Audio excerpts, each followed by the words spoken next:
Hi guys and girls, how are you? Easy again. Microphone test. Take 36, I think it is.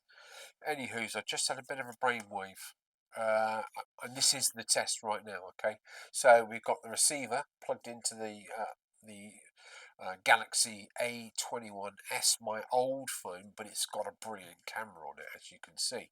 Now it's got a USB-C and a 3.5mm jack hole right next to each other on the receiver, and that's how I've always had it plugged in. Both leads plugged in.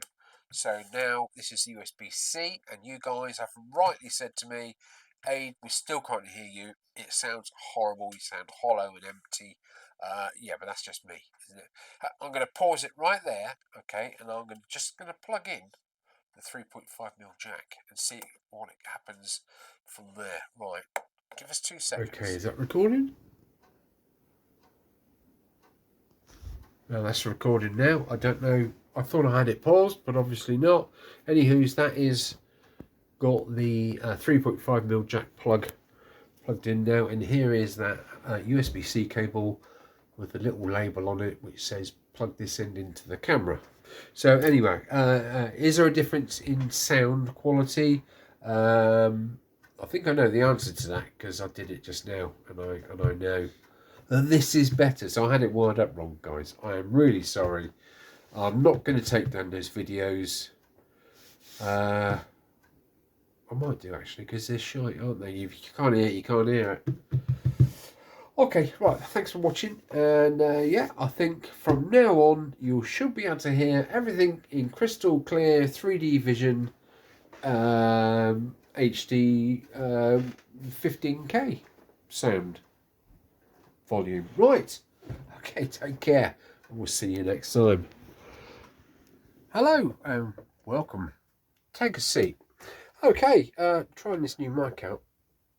Actually making a video, so hopefully you can hear me as well as I can't hear you. That'll be cool, won't it? Right, this very short episode in actual fact, is basically when you buy cheap, they say buy cheap, buy twice.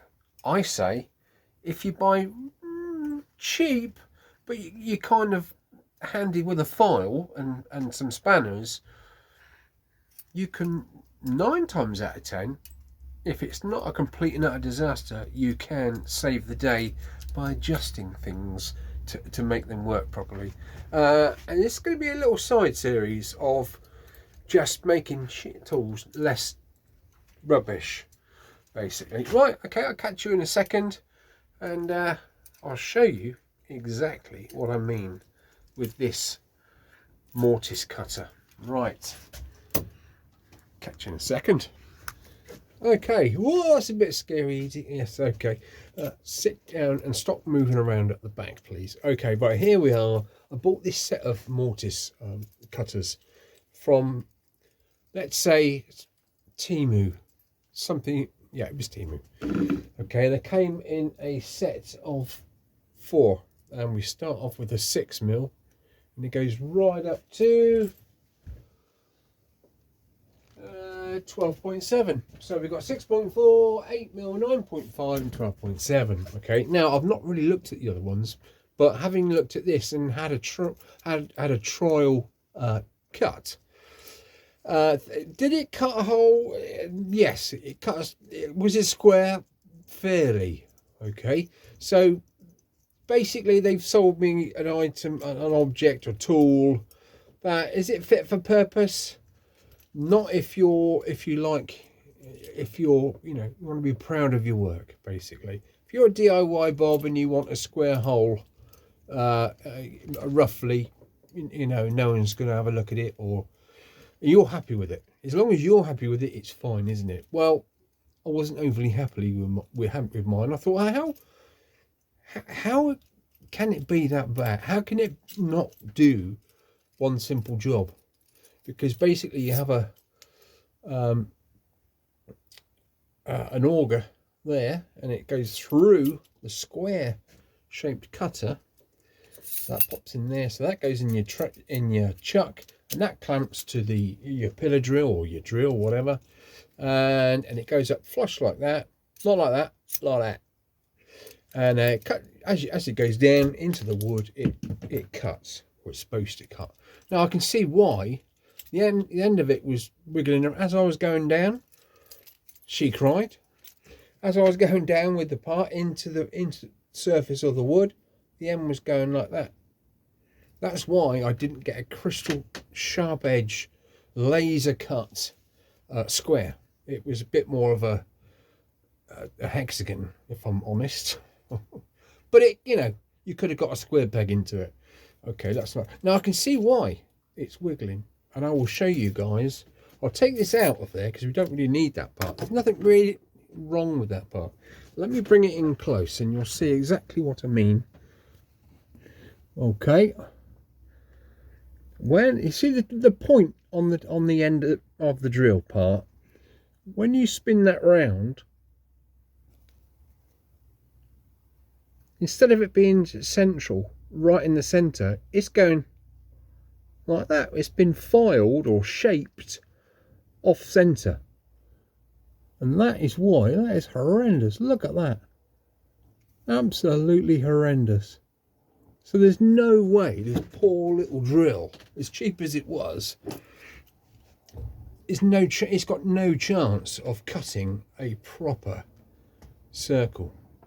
And then these 4 blades each side of this little square there, that shaves, acts as just basically your chisel, and that will chisel through. But you need to ream out the hole with this part, the what is that called?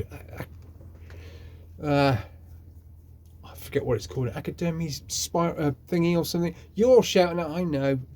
Drop it in the comments below so I can try and retain some information. Now, what I'm going to do with this? Can I fix it? Probably not really. But can I have a go at fixing it? Of course I can. And what I'm going to do, what I fancy doing there, is I'm going to put it in my drill, okay, in a chuck, and I'm going to put it on low. Actually, I'll put it in the pillar drill. Put it on low, and I will try and attempt with a very, very fine file or emery board, just try and make that wiggly point, which is conical almost in a pattern. I'm going to try and shave off misses one's the jutty outside. Try and centralize that point. Basically, there won't be much of a point left when I finish, but it's going to be a whole lot. I'm hoping it's a bit of an experiment. I hope it's going to be better and perform a little better than it did out of the box. Okay, well, give me a second. I'm going to get this set up, and we'll do a little bit of shaving off. I'll leave that one with you. Right, 2 seconds. Okay, here we are back in the lab. Right, it's nice. We're just in the shed. All right, we're just in the shed. Don't get excited. I haven't won the lottery. Right, that is a very, very good close-up of the end of that drill bit. Now, watch when I put the drill on, and you'll see exactly what I mean about the... Okay, here we go. Now, how on earth is that poor drill bit supposed to have any chance of doing anything positive? So we've got a bit of lateral, so I'm nowhere near the drill bits over here, and we've got a little bit of lateral, but that centre is just not in the right place. Okay, right, 2 seconds. Okay, let's crack on. Let's have a go. Well, what I'm going to do is I'm not going to put this file straight on that point and sort of press against it, because it will just bounce backwards and forwards. So I'm just going to hold it as steady as I possibly can and let that dodgy angle touch the file first. Let's get a bit there. I don't think it's going to work, but you never know. And then we'll get one of the larger ones out and we'll see if they're the same.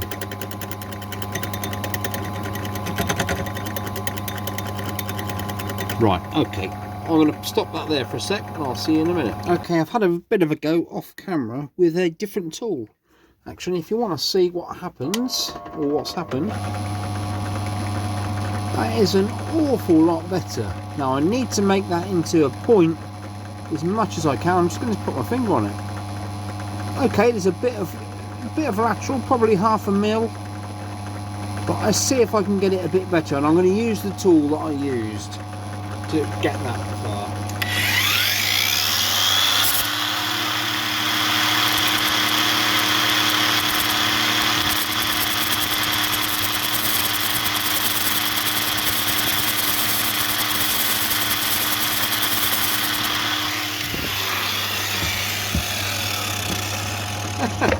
Stop laughing, I can't help being a bit of a... Hey, I call it resourcefulness. That's actually a lot better than what it was. Right, I just need to get that into a little bit of a point and make sure that the cutting edge on here, more importantly, is still sharp. Let's take a look. Okay, as you can see now, we've got the whole tool, the whole mechanism. Let's just zoom back out so you can see that. There we go, in the drill chuck.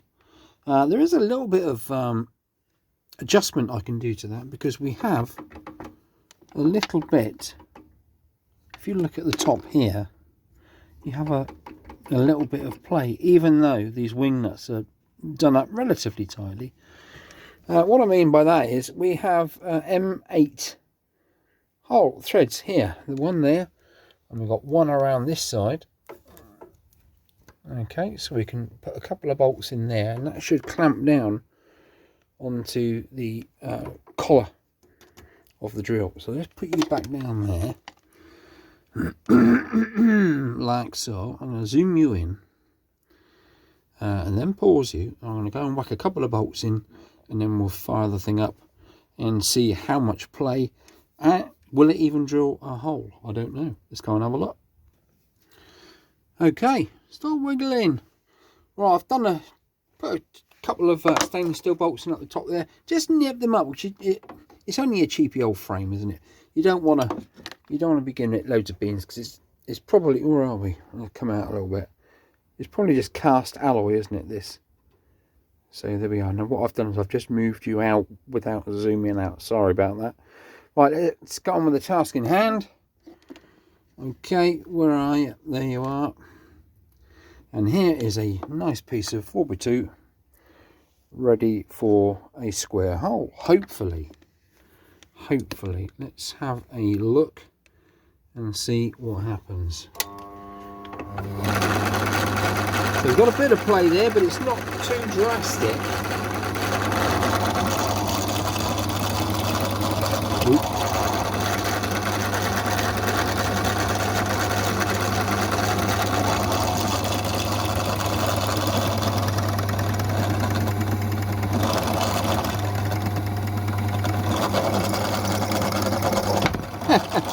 Hold it still, E.T.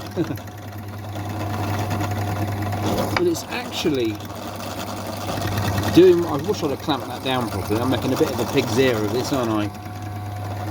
Chippies, carpenters, look away. This isn't... See, it goes in rather well, actually. I'm going to keep that down as best I can. Okay. Now, moment of truth. Is that a square hole? And is it any good? It is definitely a square hole. This is very soft. It's basically pine, isn't it? Shall we try something a little bit more stiffer? Right. Hang about. Okay, now I'm not sure what wood this is. It might be a bit of cherry or something, but it's hardwood. You can see by the defined grain, very, very fine grain. So let's plonk that on there. My little desk setup here isn't very forthcoming, is it? It's not brilliant, but there we go. It's part of an old chair. I wanted to salvage it because of the wood. Right, let's give it a go. Let's give it a go. Let's zoom in a bit for you. Right, here goes nothing.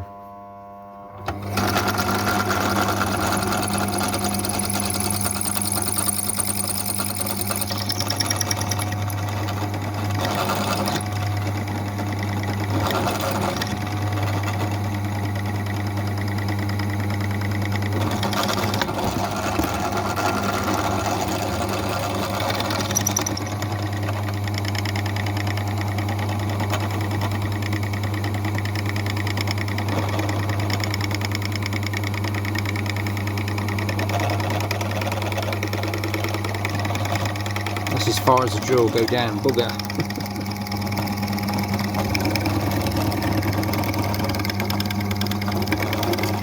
It's a good fit, isn't it? Okay, I've managed to separate that. Right, let's have a look at the square hole. Where is it? Oh, hang on, we're there. Now, I hope you'll agree that really, I mean, that's deep. That is not too shabby, is it? I would be happy with that now. I should have done a before and after, but there's no way I'm going to refile that end blunt, warped. Right, let me pause you there. Okay, so back out into normal land.